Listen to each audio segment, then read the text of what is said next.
গোলাঘাটৰ জানপাৰাৰ নতুন গাঁৱতো শুক্ৰবাৰে উদ্ধাৰ হয় এটা আঘাতপ্ৰাপ্ত কেতেকী চৰাই। এলেকাটোৰ গজেন দাসৰ পত্নী ববিতা দাসে নামঘৰৰ পৰা আহি থাকোঁতে দেখা পালে যে এটা কাউৰী আক্ৰমণ কৰি আহত কৰিছে আন এটা চৰাইক। লগে লগে তেওঁ কাউৰীটো খেদি আঘাতপ্ৰাপ্ত চৰাইটো ঘৰলৈ আনি বন দৰৱ দি প্ৰতিপালন কৰিলে আৰু বজাৰৰ পৰা কল আপেল আনি খুৱালে। কুলি চৰাই বুলি থিৰাং কৰি চৰাইটোৰ মেকুৰীৰ পৰা নিৰাপদে ৰাখিবলৈ নিশা লগতে খুৱালে। মুমূৰ্ষ অৱস্থাত থকা চৰাইটোৱে আজি কিছু আৰাম পোৱাৰ পিছত বন বিভাগক খবৰ দিয়ে আৰু বন বিভাগৰ আইহোম শ্যামৰ নেতৃত্বত অহা এটা দলে কেতেকী চৰাইটো লৈ যায়। আমি এইটো পাইছোঁ, তেওঁলোকে এইটো উদ্ধাৰ কৰি আমাক দিছে, মানে আমি যাতে ইয়াক শুশ্ৰূষা কৰিব পাৰোঁ। এতিয়া কি কৰিব এইটো? চাওঁ আমি কি কৰোঁ। ইয়াৰ ই ভৰি আঙুলি দিয়াত দুখ পাইছে, ইয়াত আঙুলি দুখ পাইছে, আঙুলিকেইটাত দুখ পাইছে আচলতে। কিজানি কাউৰীয়ে কিজানি তাইক হেৰি কৰিছিলে চাগে, সেইকাৰণে এটেক কৰিছিল, তাই কষ্ট পাইছে। মই ফুট চাই দি ফেকিছোঁ, আগতে মই ভাবিছোঁ কি হৈছে সেইখিনি। তাৰপৰা মই গ'লোঁ আৰু গৈ দেখিছোঁ মানে চৰাইটো পৰি আছে। দেখি পেলাই মোৰ বেয়া লাগিলে, মই লৈ আহিলোঁ।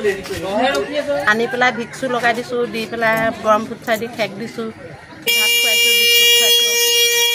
তাৰপৰা আকৌ এতিয়া আকৌ কল আৰু আপেল আনিহে খুৱাইছোঁহি। তাৰপৰা ল'ৰাটোৱে মানে খবৰ দিলে আমাৰ দাদালৈ, তাৰপিছতে তেখেত মোক আহি পেলাই যেনিবা চৰাইটো লৈ গৈছে। কি চৰাই এইটো? কুলি চৰাইহে আনি, কেতেকী চৰাই। কোন জেগাত পালে আপুনি? এই নামঘৰৰ গেটৰ মুখত।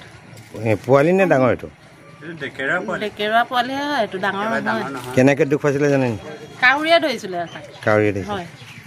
হয়, কেতেকী চৰাই এটা পাইছোঁ আমি। ই অকণমান ভৰিত দুখ পাইছে আঙুলিবোৰত। আমি ইয়াক ট্ৰিটমেণ্ট কৰিলে কিজানি ভাল হয় বা চাওঁ আমি কি কৰিব পাৰোঁ।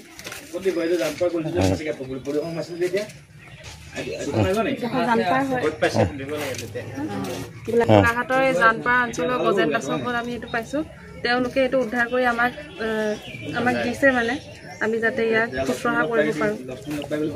এতিয়া কি কৰিব এইটো? চাওঁ আমি কি কৰোঁ। ইয়াৰ ই ভৰি আঙুলি দিয়াত দুখ পাইছে নিচিনা লাগিছে, ইয়াত আঙুলিত দুখ পাইছে, আঙুলিকেইটাত দুখ পাইছে আচলতে। কিজানি কাউৰীয়ে কিজানি তাইক হেৰি কৰিছিলে চাগে, সেইকাৰণে এটেক কৰিছিল, তাই কষ্ট পাইছে। মই ফুট চাই দি গোলাঘাটৰ পৰা কল্পনা ফুকনৰ ৰিপৰ্ট, নিউজ 24 অসম।